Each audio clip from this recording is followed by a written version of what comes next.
Bonjour Emmanuelle Georges. Bonjour. Merci de venir nous rendre visite à Mountain Changemakers. C'est un plaisir d'être ici.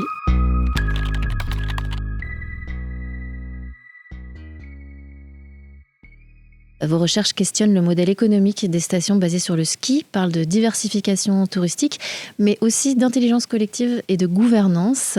Et d'ailleurs, vous avez travaillé il y a plusieurs années sur les logiques d'organisation et de gouvernance des stations de sport d'hiver en lien avec la loi montagne. On aura l'occasion d'en reparler. Mais vous êtes ici avec moi pour parler du projet Transstat, un projet que vous avez initié en 2019, un programme européen né d'un constat bien connu maintenant.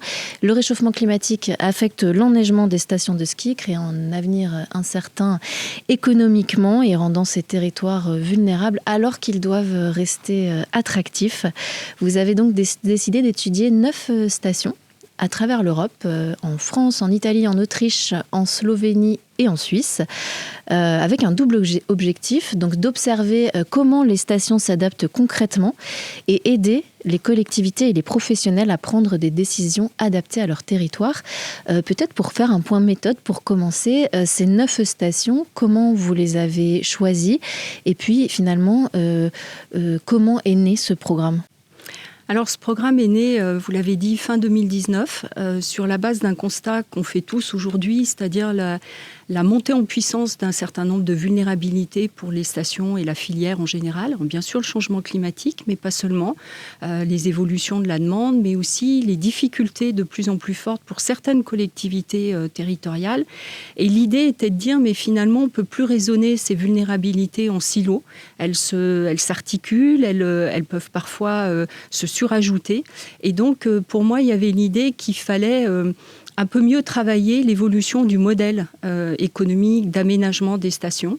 Et pour ça, il me semblait important d'ancrer cette réflexion dans le terrain. Et c'est comme ça qu'on a lancé Transstat.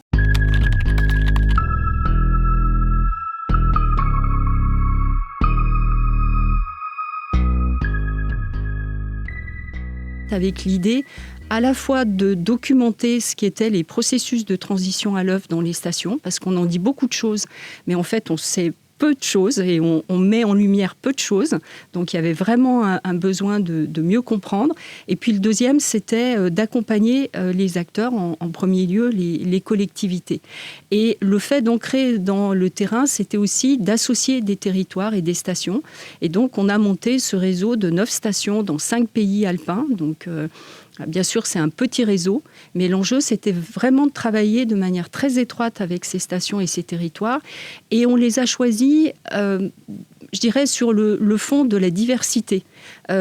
Souvent, on associe l'évolution forte ou la transition à des stations qui sont très, très vulnérables où on considère que c'est la fin du ski. Et pour moi, la notion de transition, ou en tous les cas de réflexion prospective, elle s'applique à toutes les stations avec des entrées, des importances, des intensités différentes. Et c'est comme ça qu'on a choisi une diversité de stations, puisque dans notre réseau, on a à la fois des petites ou des stations moyennes qui sont vulnérables au changement climatique notamment, mais on a aussi des stations comme Megève ou Vals en Suisse qui sont un peu moins vulnérables au changement climatique, mais qui ont d'autres difficultés. Et donc, c'était tout le pari, finalement, d'avoir un réseau assez large et assez diversifié. Vous parlez beaucoup de vulnérabilité. On associe souvent la vulnérabilité à la météo, au climat. Le manque d'enneigement va rendre les stations vulnérables ou les rend déjà vulnérables. C'est un peu des choses sur lesquelles on n'a pas forcément la main mise. Est-ce qu'il y a des choses sur lesquelles on a la main mise et qu'on ne fait pas et qui rend justement ces stations vulnérables ? Alors, déjà, sur le changement climatique et la dégradation des conditions d'enneigement, on a quand même une part d'action possible. On a aujourd'hui tout un ensemble d'indicateurs qui donnent à voir sur sa station, sur son domaine skiable, la réalité de l'évolution des conditions d'enneigement. Donc après, il y a des stratégies qui sont mises en place sur lesquelles les collectivités, les gestionnaires de domaines skiables ont une capacité d'action forte. Donc ça, c'est un élément important. Et puis ensuite, on a d'autres facteurs. Bien sûr que les questions d'évolution de la demande touristique, on les connaît. On sait que on va avoir plus d'excursionnistes, par exemple, dans certaines stations qu'avant, que les gens demandent plus vont skier moins souvent, moins longtemps dans leur séjour. Donc là, on a des éléments de compréhension qu'il faut intégrer quand on est une station, quand on a un office de tourisme pour adapter son produit. Donc là aussi, on a une certaine forme d'adaptation. Après, il y a des choses sur lesquelles, je dirais, personne n'a vraiment de visibilité. Et typiquement, savoir comment la société va évoluer, la part du vieillissement, la part du rapport à l'effort, au loisir dans 30, 40, 50 ans, sont des choses sur lesquelles on est dans un univers beaucoup plus incertain, mais qui évidemment aura des conséquences sur la manière dont les stations vont évoluer. Donc ces 9 stations, aussi appelées stations pilotes ou Living Labs, l'objectif, c'était pas de les comparer entre elles, mais est-ce que tout de même, il y a à la fois des similitudes dans les problèmes rencontrés et les solutions mises en œuvre pour y remédier, et en même temps une station qui se différencie un peu des autres de par son approche ou qui est peut-être plus en avance dans la transition, et pourquoi, quelle est sa méthode ? Alors comme je le disais, on a eu un réseau très diversifié. Ce qu'on constate, c'est qu'elles sont toutes concernées par le changement climatique. Évidemment, les dégradations des conditions d'enneigement, on les connaît, on a un certain nombre de travaux scientifiques, aujourd'hui assez robustes. Pour autant, l'intensité des effets de changement climatique, elle va être très différente selon les stations. Comme je le disais, des stations comme Vals en Suisse, qui sont plus hautes en altitude, elle est considérée quand même comme moins vulnérable à court terme.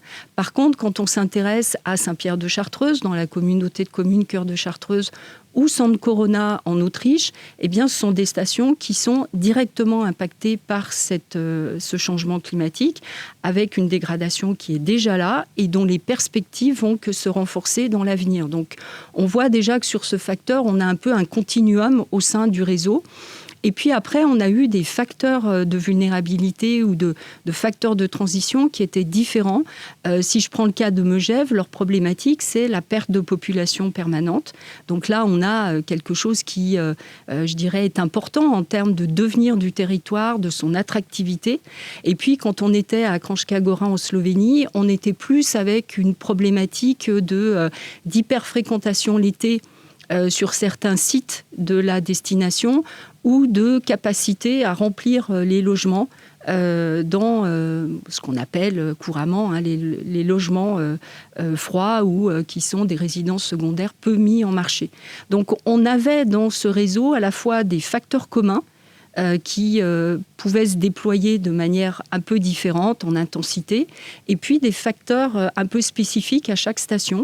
Et c'est ce qui rendait aussi intéressant les échanges d'expériences entre les stations, puisque un des enjeux du projet, c'était aussi que les territoires se rencontrent, puissent échanger sur leurs difficultés, sur ce qu'ils commençaient à mettre en place en stratégie d'adaptation, et que ça nourrisse finalement un premier embryon de réseau qui perdure au-delà du projet Transtat qui ne dure que 3 ans, qui n'a duré que 3 ans. Quelle est la stratégie finalement ? Est-ce qu'il y a une stratégie qui émerge et qui paraît être efficace pour mettre en place une réelle transition sur les territoires de montagne, un réel changement de modèle ? Alors, la question de la transition, c'est un mot très difficile et qu'il faut travailler aujourd'hui. D'abord, pour moi, transition, c'est au pluriel.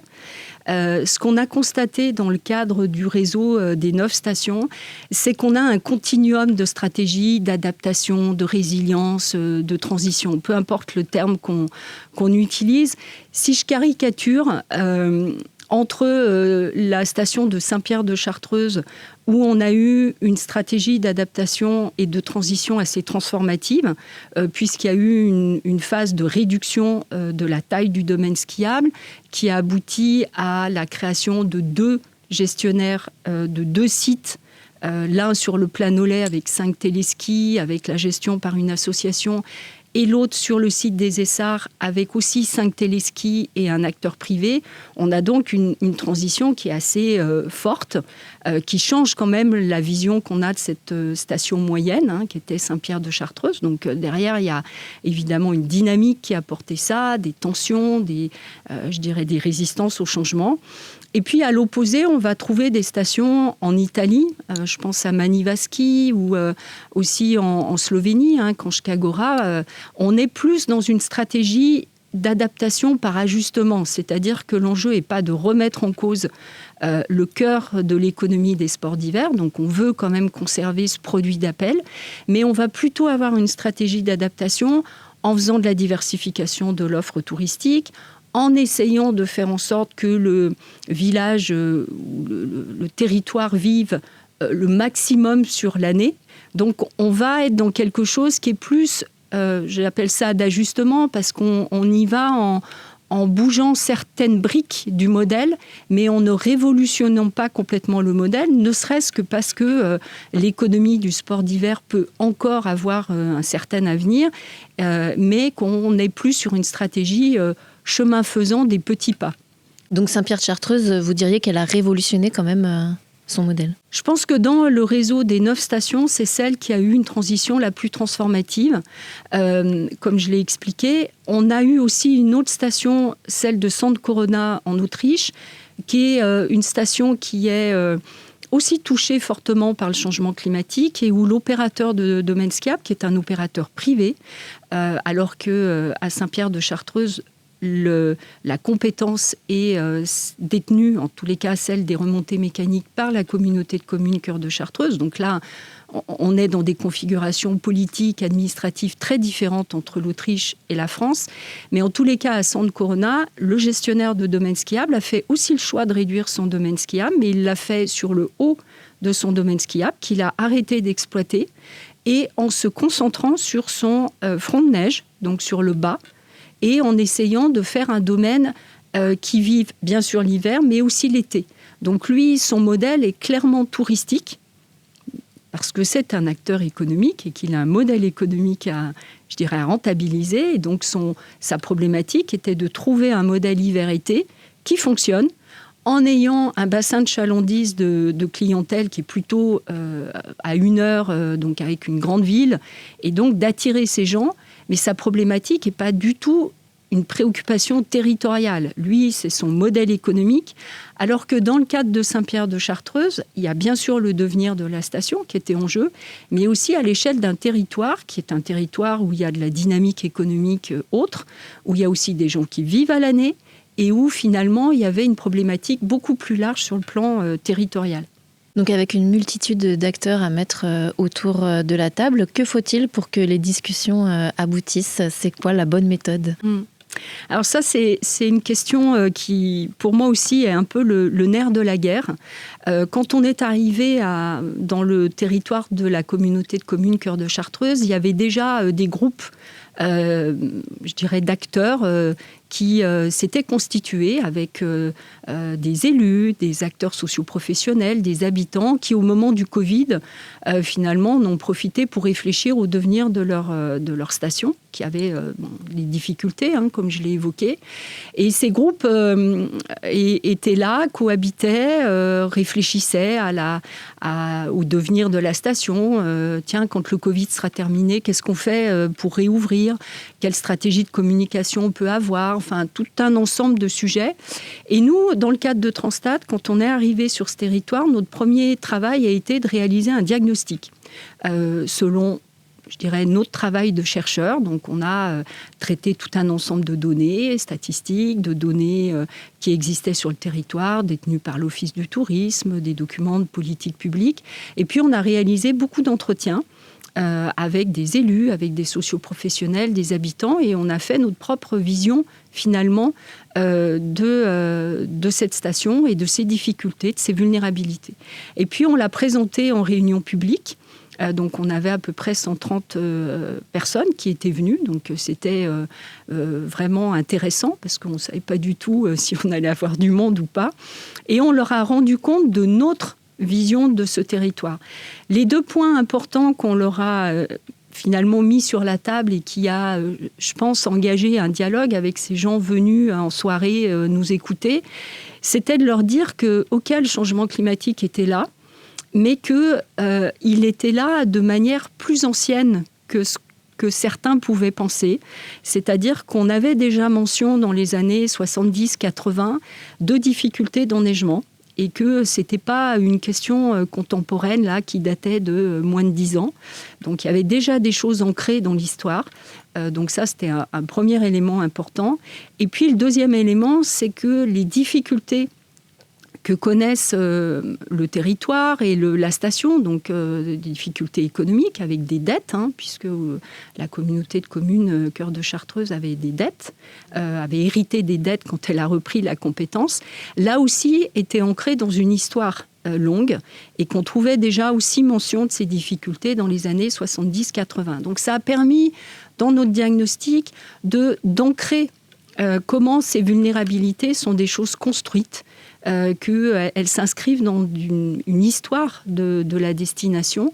Et ça a permis d'enclencher des discussions, et puis aussi peut-être de relativiser ce que certains acteurs pouvaient penser, c'est que c'est la faute de l'autre. Donc ça permettait aussi de poser un peu les choses et puis de se dire peut-être qu'on peut d'apaiser, de discuter autrement, et que la question n'était pas juste est-ce qu'on réinvestit X millions et puis ça va repartir, mais que c'était un peu plus compliqué que ça et qu'il y avait des fondements de la vulnérabilité économique et d'enneigement qui étaient très présentes et qu'il fallait traiter. Donc ça, c'est vraiment ce que la présentation du diagnostic a permis de poser. Et puis l'autre élément que je retiens de cette présentation du diagnostic, c'est que les gens présents nous ont dit « Ok, il y a du tourisme, mais il n'y a pas que ça.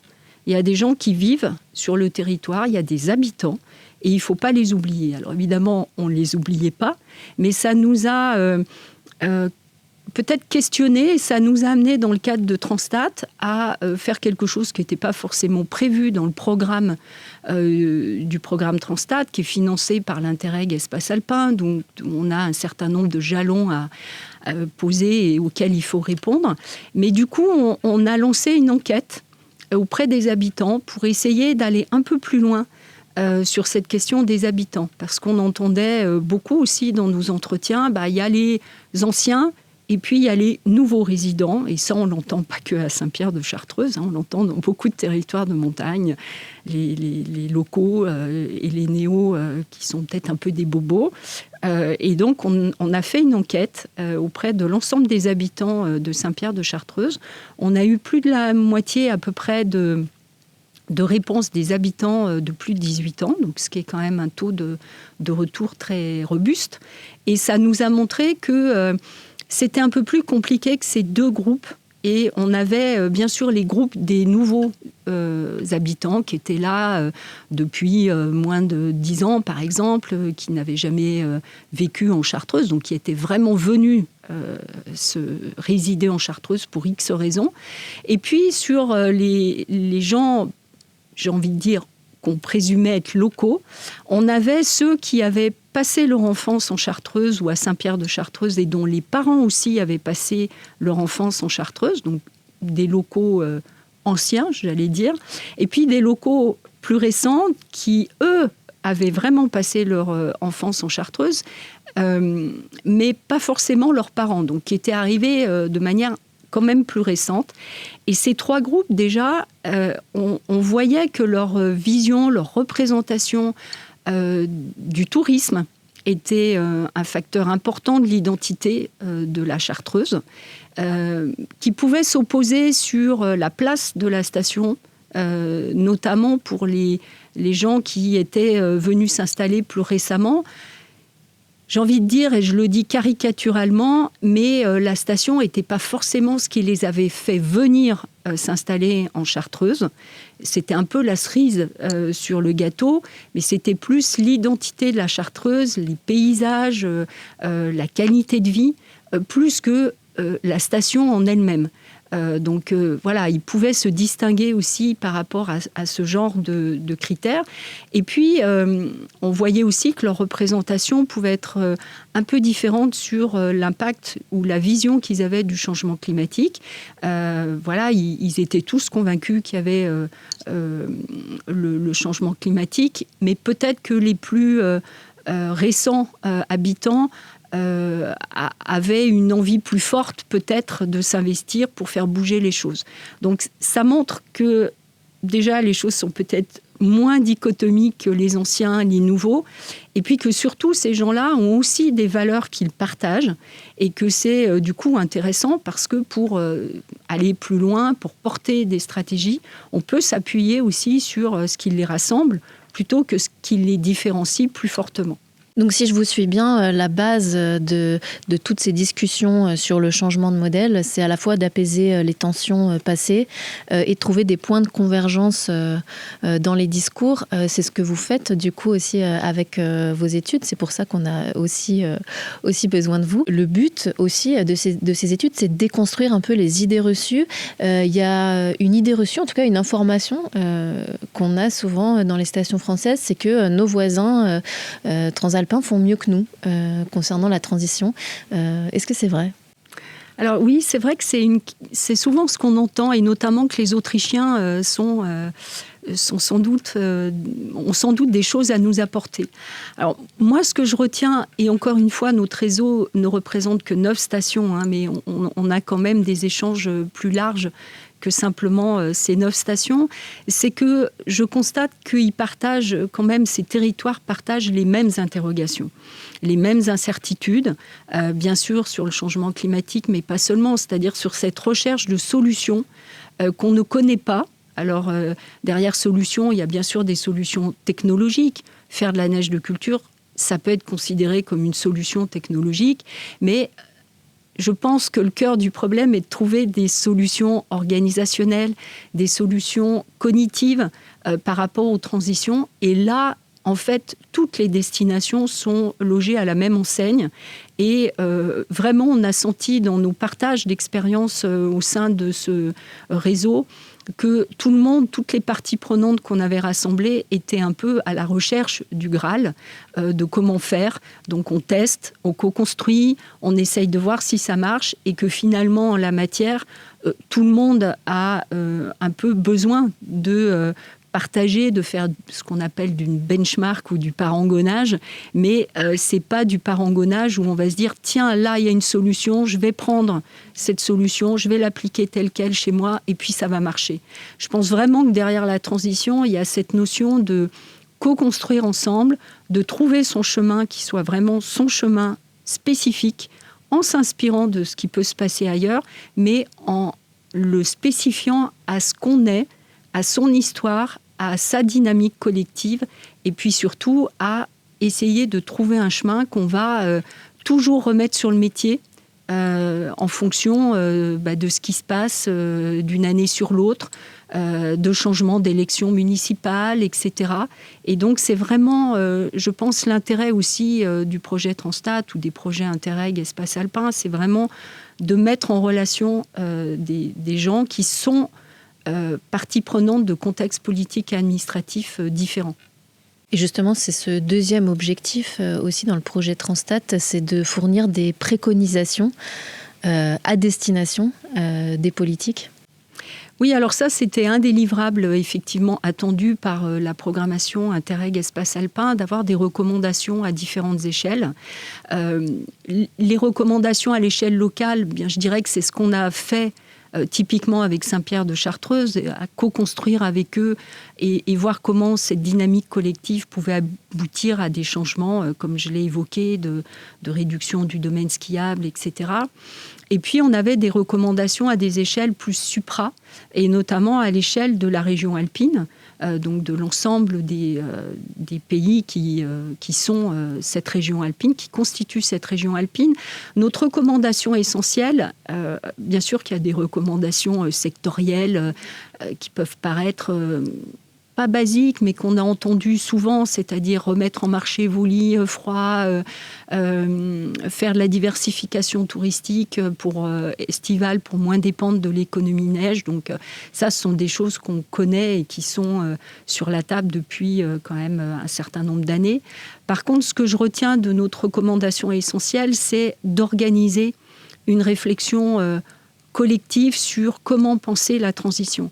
Ce que je retiens de l'expérience de Saint-Pierre de Chartreuse, mais on pourrait l'avoir sur les autres territoires, c'est vraiment que pour penser, alors j'aime pas le terme planifier, mais pour se projeter quand même dans une démarche de transition, c'est comment on s'organise pour porter une démarche collective et la tenir dans le temps.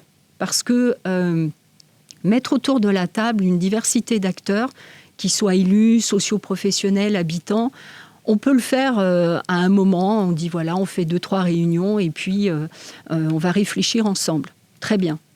Tout l'enjeu et toute la difficulté, c'est d'arriver d'abord à cranter ce qu'on fait en termes de résultats, c'est-à-dire de donner à voir aux gens qui donnent de leur temps dans ces dynamiques collectives qu'on avance.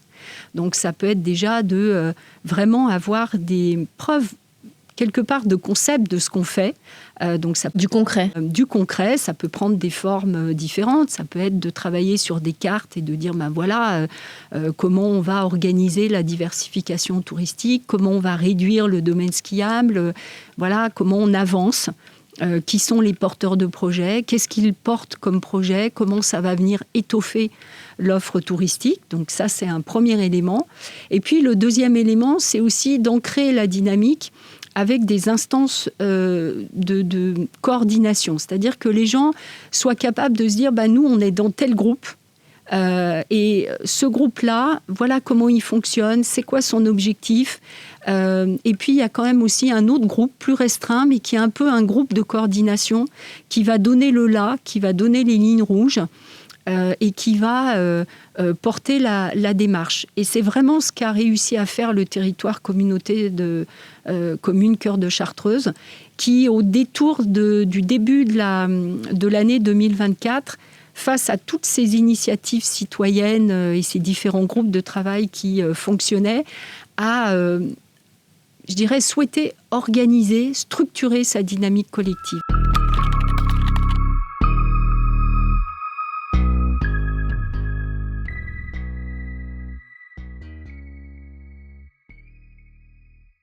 Et donc, il y a vraiment eu un travail d'identification de groupes de gouvernance avec un groupe de coordination dans lequel on retrouvait évidemment beaucoup d'élus et qui était celui qui donnait les lignes rouges. Et une des lignes rouges, c'était notamment de la part de la communauté de communes Cœur de Chartreuse de dire la station ne doit plus me coûter plus d'argent qu'elle ne me coûte. Donc ça, c'était une ligne rouge très forte qui était finalement une ligne à travers laquelle toutes les réflexions devaient passer. Et puis ensuite, il y avait un groupe qu'ils ont appelé des alliés, dans lequel on avait des élus, des socioprofessionnels, des habitants, et qui sont finalement les gens qui ont participé à toutes ces réflexions de comment on avance sur le devenir de la station. Donc ils ont donné de leur temps.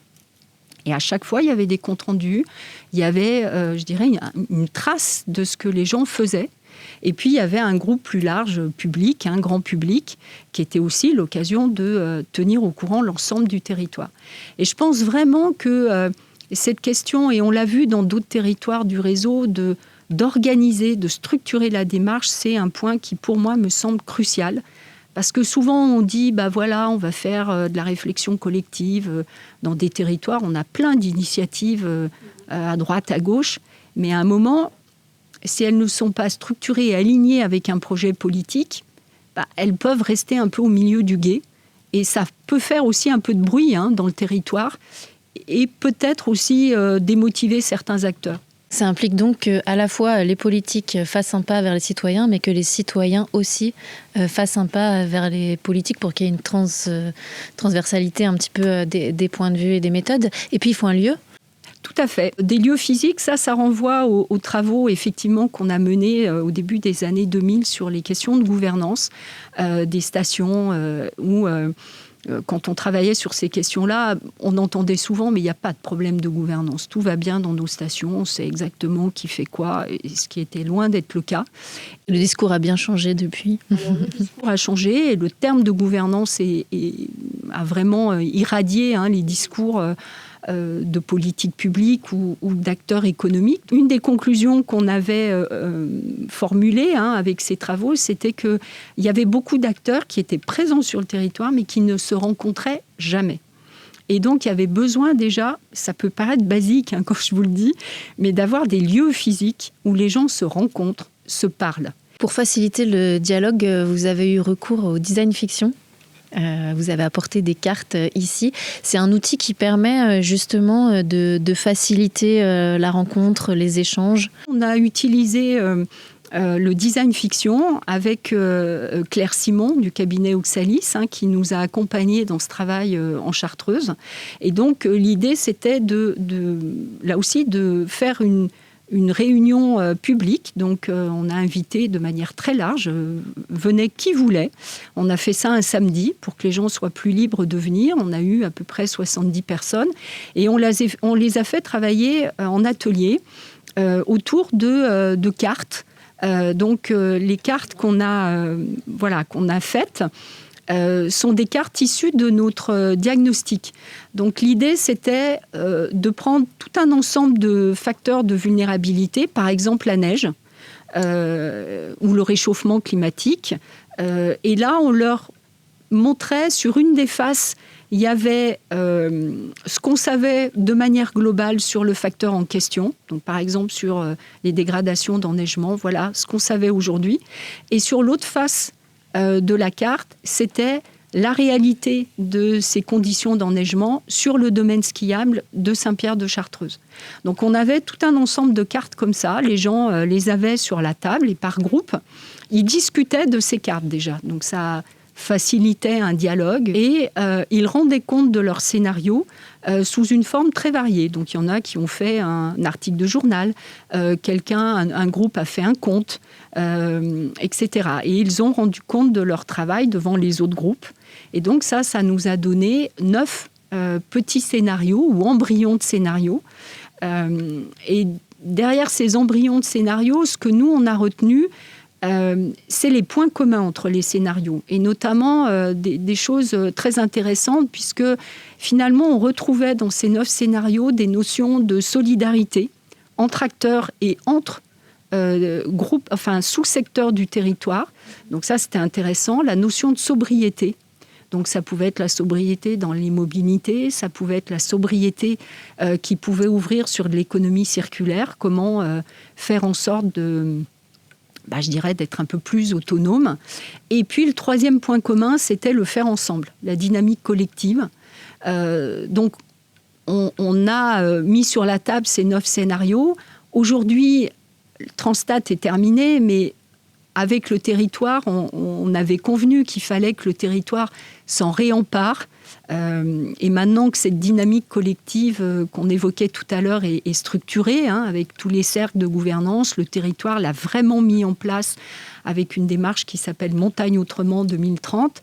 Maintenant que les élections municipales sont passées, l'idée, et j'espère que le territoire le portera, mais c'est de retravailler ces scénarios pour un peu plus les ancrer dans le concret et que ça puisse aussi engager des actions à mettre en place.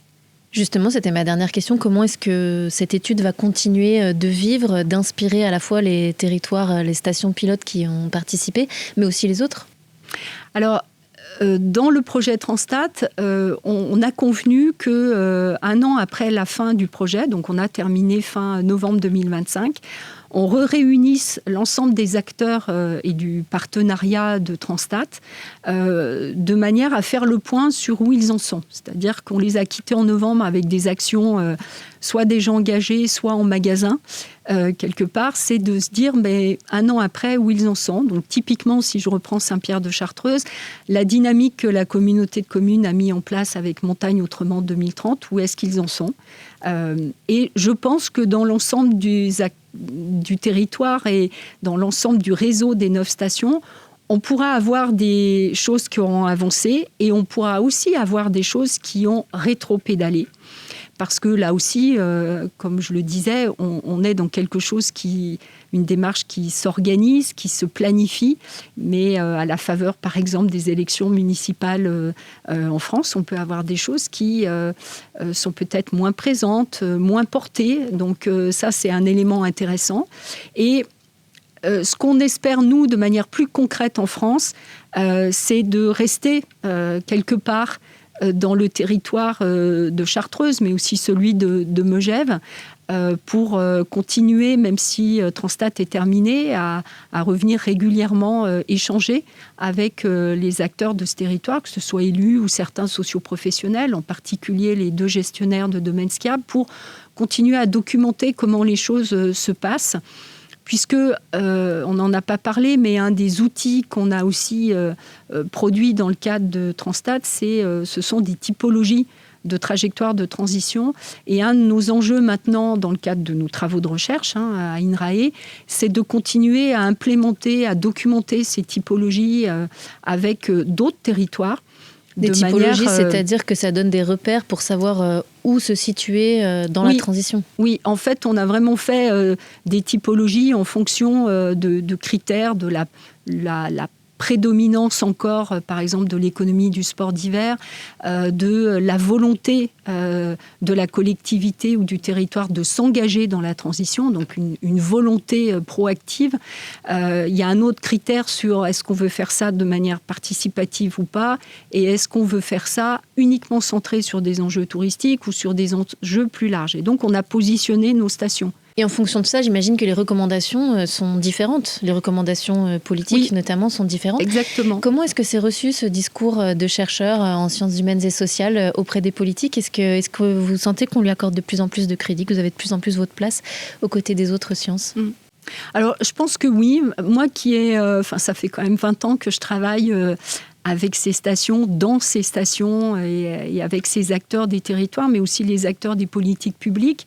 Je pense qu'il y a, et sans doute que le contexte qu'on connaît aujourd'hui amène ça, il y a vraiment un besoin de mieux comprendre ce qui se passe, parce qu'on a beaucoup parlé de transition, mais il y a beaucoup de choses qui se passent un peu en dessous des radars, qui sont en train de se passer, mais qui sont un peu des faits... je dirais un peu des signaux faibles. Et donc, il y a besoin de les porter à connaissance. Et ça, c'est notre responsabilité aussi de chercheurs, de pouvoir mettre sur la table ça. Alors, ça ne fait pas toujours plaisir à tout le monde, mais nous, c'est notre travail d'amener de la connaissance et aussi une forme d'expertise. Donc, je trouve que ça, c'est quand même entendu. Et puis, on travaille aussi beaucoup de manière co-construite avec les acteurs de cette sphère publique. Ça peut être la région, l'État, les collectivités locales. Et je trouve que cette manière de travailler de manière co-construite avec eux, c'est de plus en plus entendu. Par contre, ça veut dire qu'il faut vraiment s'entendre sur ce que veut dire la construction. C'est-à-dire que ce n'est pas un long fleuve tranquille, qu'il peut y avoir des tensions, des conflits qui émergent. Et donc, il faut avoir une volonté politique aussi de porter ça dans la durée, d'être vraiment porteur d'une certaine vision pour son territoire. Ce n'est pas donné à tout le monde, quand même. Et puis, cette idée de co-construire, pour moi, et ça, c'est vraiment un point que j'aimerais qu'il aboutisse, c'est qu'on arrive à avoir un réseau de territoires et de stations en transition, avec un S, qui permettent de donner un lieu, là aussi, où ces territoires peuvent discuter, peuvent être vraiment en dehors de leur posture institutionnelle et de vraiment trouver un lieu avec des chercheurs, INRAE ou d'autres, pour avancer sur ce chemin de transition particulier.